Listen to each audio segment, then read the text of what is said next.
Just under 154 kilometres of action, with most of the climbs compressed into the second half of the course. And those climbs, so short and sharp, there was never a chance to rest. Cavagna, Latour, Zimmerman, Prudhomme, Geska and Gurniak. A very high quality breakaway, ultimately to be wound in. Well, Jumbo-Visma doing a lot of work because, of course, their ambitions ultimately are for Jonas Vingegaard, and the breakaway just started to fracture a little bit. The gap absolutely tumbling around the 30 kilometre to go marker, courtesy of EF Education Easy Post, and with Richard Carapaz, Esteban Chavez and Rigoberto Urán all good cards to play, it was a question of who of those would have a go and not when.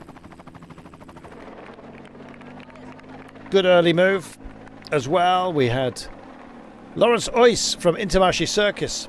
He was chased down by Bauke Mollema, somebody capable on the ramps. The Moto E used to almost belong to Mollema. And of course Esteban Chavez, whose team had done all that work. He was the chosen son at this point. Well, with 4 climbs, very few categorized within the last 15 kilometres, and ramps of around 25% towards the end, it took somebody with a special skill and determination to push on, and that man was Esteban Chavez. A modest margin of just 5 seconds, but it was to push that back out again. And as everyone else took a feed, there was a hiatus in terms of the chase. Nobody really wanted to take on that duty. Landa was there, so was Jonas Vingegaard. Some great riders, not tempted just yet. Ida Schelling, who'd won the second stage, the leader's jersey just going off the back. James Knox, bravest man out there, you might say, decided to push on into the gap. In so doing, he dragged along with him Lopez, JP Lopez from Trek Segafredo, who'd done so much work during the day. Manny Shelmos, wearing the Young Riders Classification jersey, possibly acting as a foil for him. So it was a 3-man breakaway at this point with a very modest margin. James Knox wanted to be last man standing from it as Chavez was wound in along with Lopez in his wake. And a wake-up call for absolutely everybody with a 25% ramps that would finish off the day, and indeed plenty of ambition as well.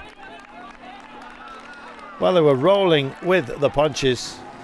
JP Lopez was just about to run out of resources at a crucial time for those who would do well. Higuita was coming up on the barriers in the green here, and as Lopez faded, he tagged him and indeed bounced off and took out Richard Carapaz at the very last.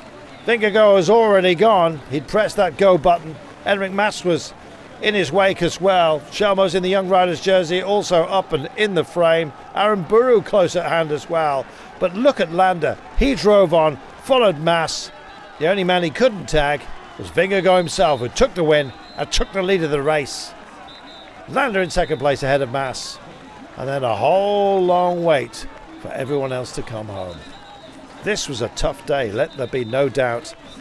The climbs may have been short, likewise the distance, but it was so sharp. Everyone knew they'd been racing today. A downhill run tomorrow may well give a breakaway yet another chance, but the big climb still to come. A man who can function in that kind of terrain did well today. Vingegaard in charge. Well, Schelling weaved his way home, shook his head, and there'll be some questions about this as well. Bad fortune perhaps on very difficult incline. And get going again is the difficult thing once you have actually unclipped. Safest place was to be in front, and in front now is of course Jonas Vingegaard. Landa looking disappointed, and that's a good thing. He'll be going for it in this race that he could possibly win. 2 seconds down was his finishing point today, along with Enric Mas, Jonas Vingegaard in 4th place. But the podium belongs to Vingegaard. Not only taking the day, but also the lead in the race.